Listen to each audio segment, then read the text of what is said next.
know what to say, man. Obama's Obama's global warming policy not looking very good there. Can we get a little bit of Obama, please? Look. Uh, with regards to coal, what I've said is that if you see me, give a signal. On the third page, the third paragraph of a speech. That means we're going to move off of coal 30 years from now. I've said I don't like coal. I don't know what more people want from me. I think that's the problem with Obama in some ways. It's almost like he thinks after he's made a speech that the work is done or something. It's like an interesting approach to governing. It's like, whoa, if Obama's given a speech about your issue, look out. And it sounds really good. That might mean you're in a really dangerous situation. Look, we deal with climate change. Here's how we're going to do it. Construct the Keystone XL pipeline and export coal to China. Look.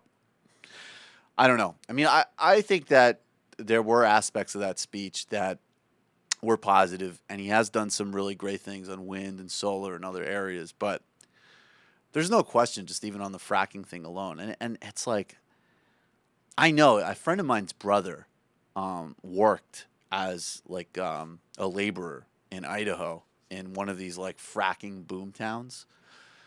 And I get, he's making money and getting access to a livelihood that he would not have in a lot of other, situations. He was laid off out of the construction industry after the housing boom. And but I think the whole attitude around fracking is essentially it's almost like the energy equivalent of a housing boom. I have no doubt that the amount of resources that people say are there are exaggerated, and it's going to be a big bonanza, and it's going to hurt the environment, and it's going to employ some people in the short term. And obviously, we're in a situation where it's like, my God, you can't dismiss the importance of that because the employment is such a horrible situation in this country, but fundamentally, it's just another incredibly short-sighted. It's a gold rush, basically, and to see, and maybe this is being really nasty, but I think in some respects, especially if you took the view that natural gas really was distinctly not near as good as renewables, obviously, but distinctly better than maybe gas and coal. I would say it is the energy equivalent of Barack Obama, which is that it's better than the alternatives. The alternatives are really not so That is good. and we need to move out of it. But anyways, Well done, Michael Brooks. I don't know. It was either well done or totally ridiculous. I hear Bill Scher just spinning right now, just like, how dare you? I think a lot of people like us want Obama to be a really good president, want him to succeed. But, what can you do?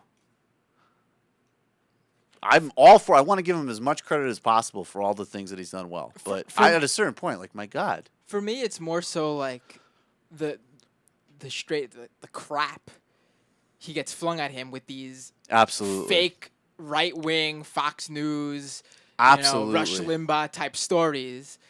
And that's actually I disagree with him on so much, but at the same time, what they fling at him, it just makes you want to root for the guy to do something good. I agree with you 100%. I think that the amount of, there is this part of him where this sort of,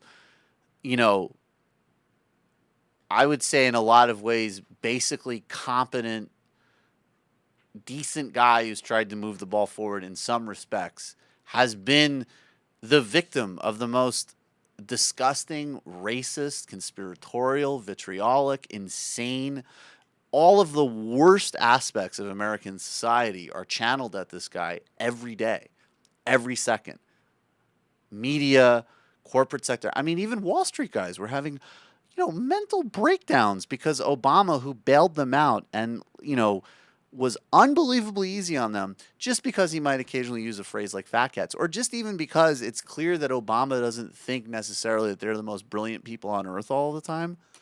That was enough for them to have, complete emotional meltdowns. And then you look at, and like you're just saying, look at Fox, you look at Rush, what he gets targeted at, and God only knows the types of death threats and other absolutely heinous things that come at his family from supremacist groups and racists. I agree. There is that part where you just want to, it's like, no, if that's the choice, I'm definitely on this guy's side. He is the voice of reason and sanity and openness and tolerance and compassion and opportunity.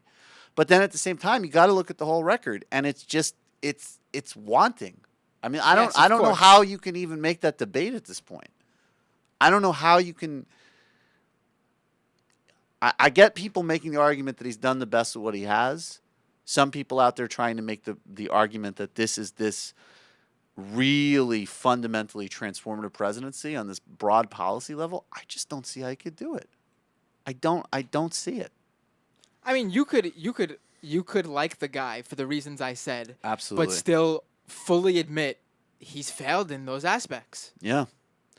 Yeah, and I think that there's some areas where it's not his fault that he's failed, and in some areas where it's absolutely his and his administration's fault and responsibility.